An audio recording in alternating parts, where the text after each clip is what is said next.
Hi there, my name is Andy Wood and this is just a short video to show you how to install and use my Ultimate Photo Editor Toolkit Actions panel for Photoshop.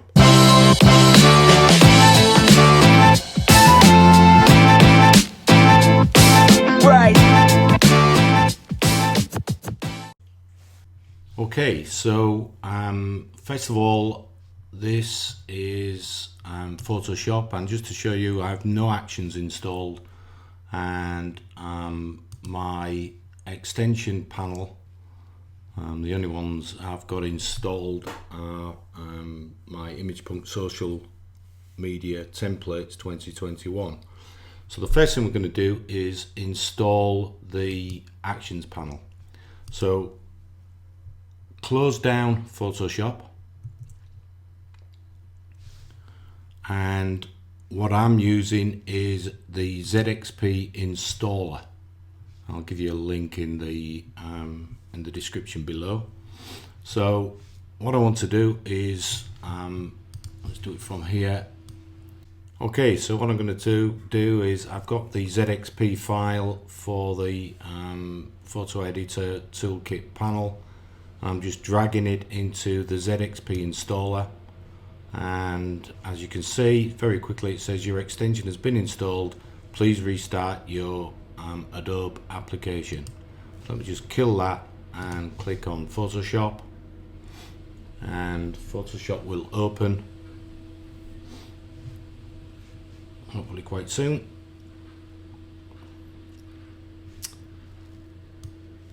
And as you can see, the actions are still not there, but that's not a problem. If we go to the window and extensions, you can see now the Photo Editor Toolkit is installed. So I'll just click on that and a panel pops up. Let me just resize it. Let's bring it down to here. Now then, as you can see, there are two tabs. There's an Edit tab and a Classic Film tab. And each one has a number of buttons on there that drive the actions that are not yet installed. Now, what will happen is, as soon as we use the first action, the first tool, the panel will recognize that the actions are not installed, and it will install all of the actions, and then we can use them all. If by accident you delete an action and then try to use it on the panel will recognize this, it will throw up an error, and it will then reinstall the action and then allow you to use it again. So all that's automatic, so don't worry about accidentally deleting any of the actions. So what we're going to do is open up a couple of pictures.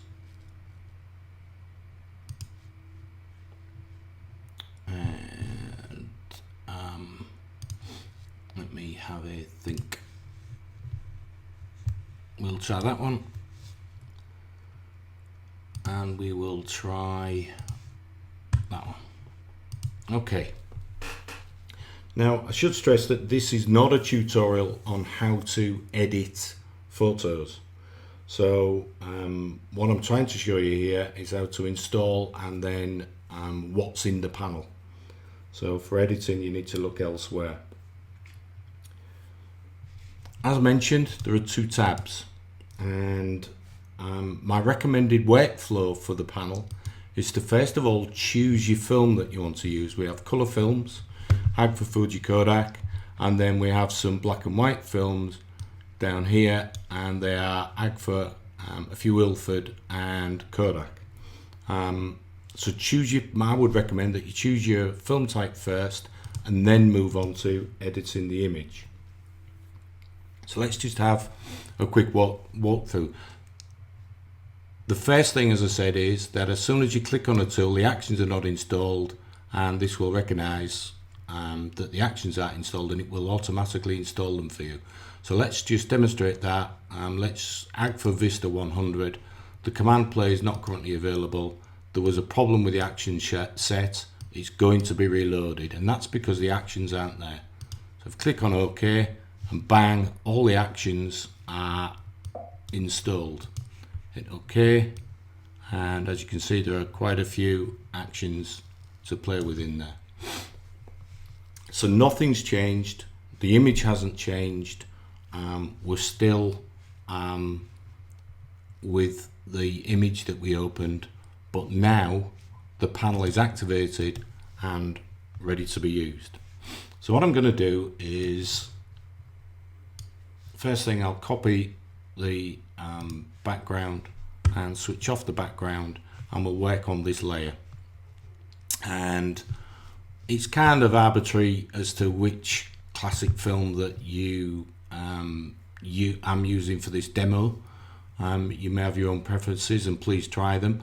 As you can see, for the color we have the film type, and then we have variations of that film type. So I've just clicked cooler on there, and as you can see, the panel will create a new layer, it will name it, and it will provide a smart filter with that for that film type. So I can switch off and switch on. That's cooler.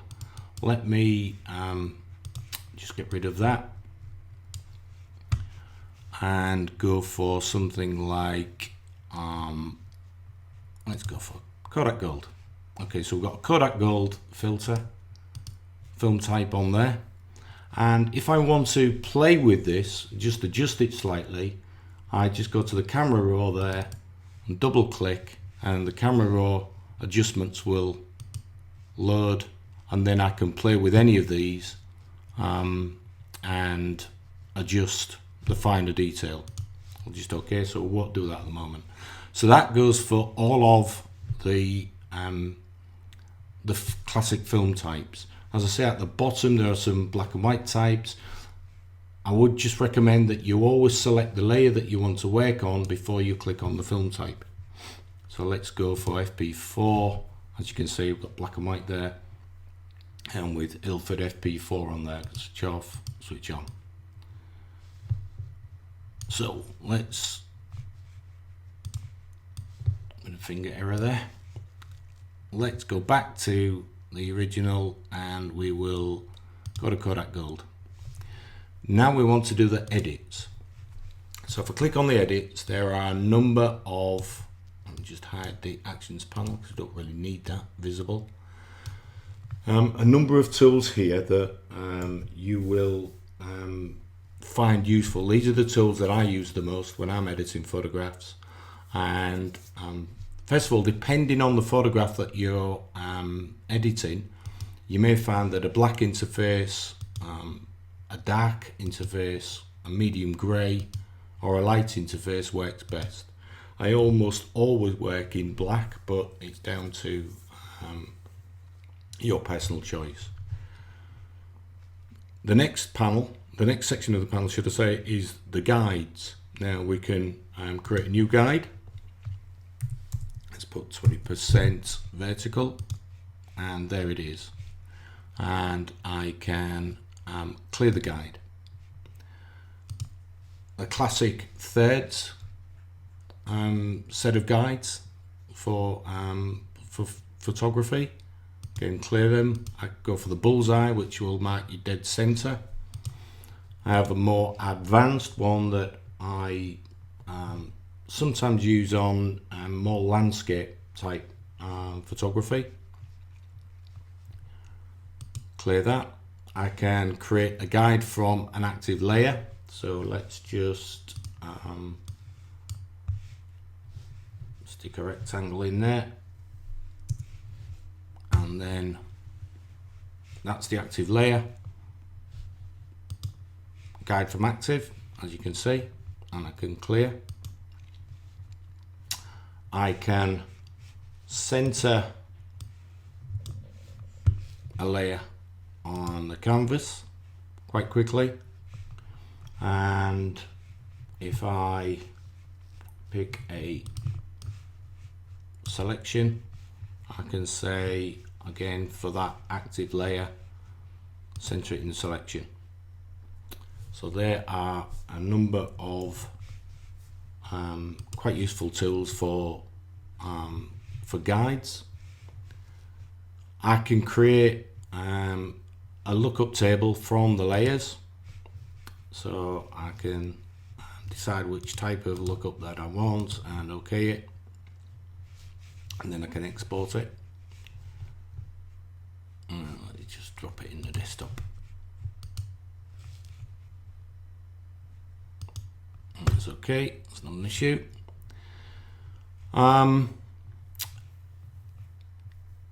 Then moving on from layers, we go to the standard edit tools. So we have levels. Let's just kill that layer and I'll keep the Kodak gold, and we can create a levels layer and adjust the levels of the image.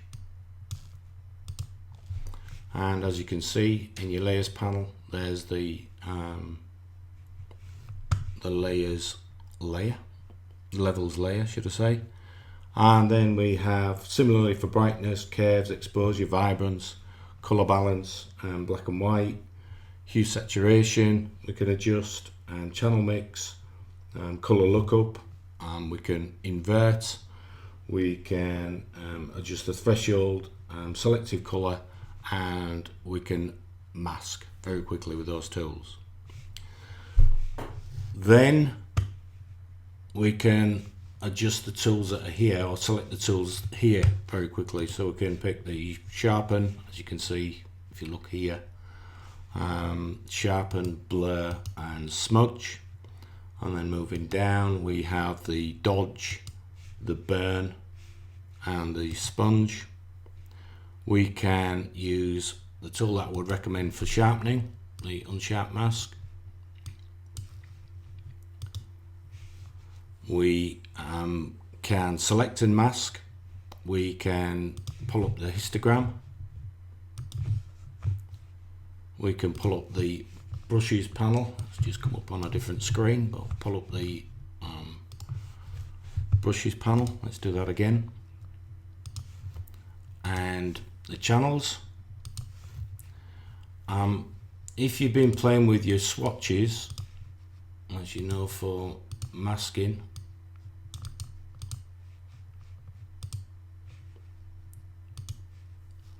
we're on the levels.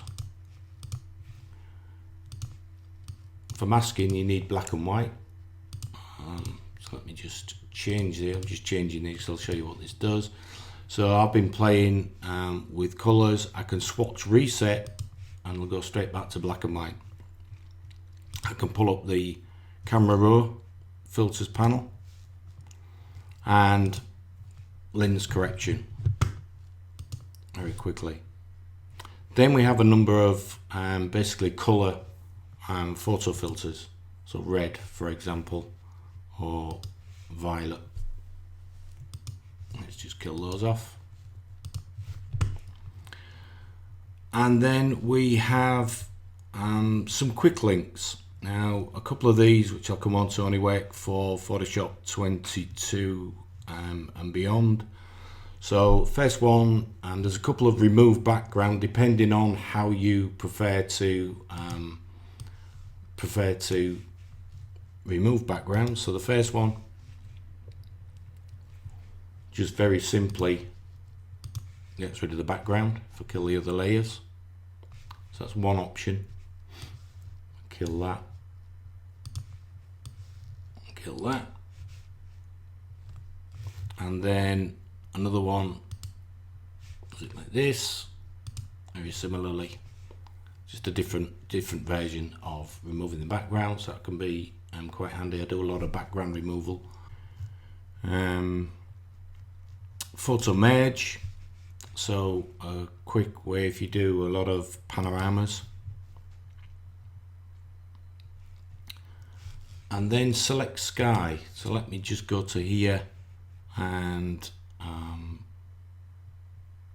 can select the sky, and it is with Photoshop pretty accurate. Some little bits of adjustment might be necessary depending on your image. And another useful tool again for Photoshop 22 plus, sky replacement.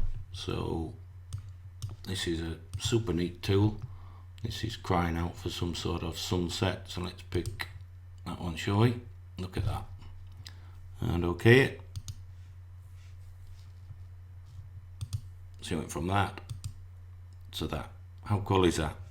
So that's basically the panel. As I say, if you accidentally delete any of the actions, the panel will reinstall them. And this panel is just essentially a tool to speed up your workflow and to give you some pretty neat classic options in terms of film types. So that's it. Hope you liked it, and reach out, let me know how you've got on with the panel, and yeah, all the best. Cheers.